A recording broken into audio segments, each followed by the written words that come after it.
I want to welcome you to another episode of Sermon Highlight.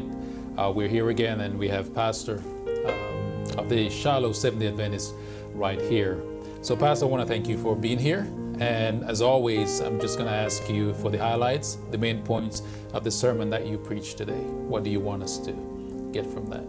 Well, a couple of things I want us to highlight. That one, we're on the journey with Abraham. The journey started last week, and now we're in Genesis 13, where he and his nephew Lot have amassed so much wealth that they can no longer live and work in the same area because their possessions are so huge that it causes a conflict between their employees, their herdsmen, and taking care of their herds.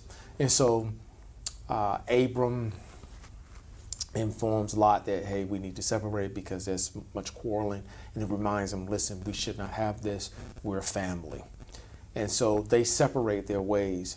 And some of the unique points about this is that God first had promised this land to Abram, but then Abram allows Lot to choose where you're going to go. You go to the left, I go to the right. You go to the right, I go to the left.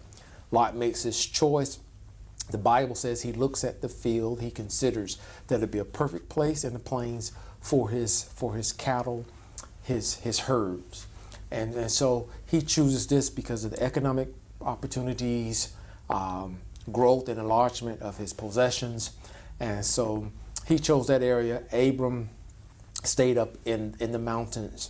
And so he made a choice. Now, a couple of things. There's conflict within a family. That's number one. Number two, the resolution of the conflict.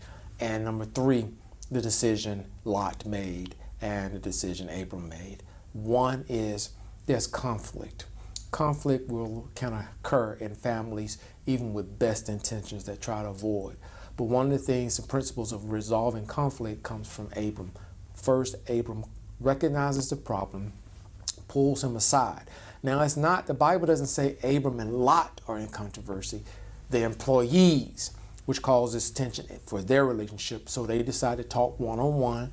Don't put it on blast. Don't try to humiliate. Listen, there's a problem. We're family. We shouldn't have this. One of the ways we can resolve this is that you take your possessions in one area, you go to another one. So in family and with resolving conflict, try to have that one-on-one conversation. Abram stuck to the subject.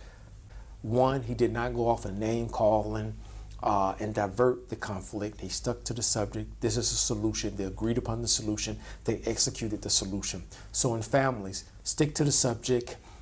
Try to have a one-on-one conversation as Jesus described for us in Matthew 18. Avoid name calling, belittling, gestures, attitudes, and don't try to win and be right. Just try to deal with the subject and come up with the solution. Incorporate the solution. If it works, move forward. If it doesn't work, hey, come back to the table and try to work it out. So we have the conflict. Then we have the solution I've just shared with you. And then Lot's decision.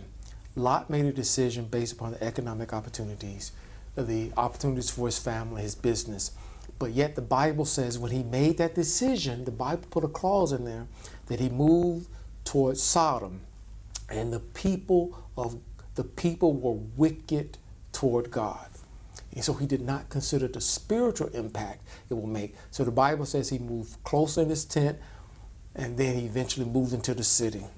And the tragedy is he did not consider the spiritual impact that it would have on his family, because in the end, he was taken in a conflict, in a war. They took his possessions, but Abraham rescued him, got him back his possessions. But in the end, the angels coming to rescue him out the city, he lost his wife, he lost two of his children in the city, and two of his daughters left with him out of the city, but the city was still in him because they got him drunk and impregnated themselves. And he lost his wealth. So he lost everything, including his family, on that one decision.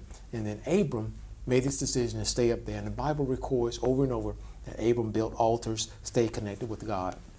So in essence, my brothers and sisters, resolve conflict in a healthy way and ask God for divine wisdom in making decisions. And don't put your family in a situation that will jeopardize their spirituality and their spiritual influence. You don't want to gain the world and lose your soul. Yes, yes, yes. You don't want to gain the world and lose it. So, Pastor, I want to thank you for coming back here and sharing with us these highlights. Thank you very much. No problem, man. I appreciate it.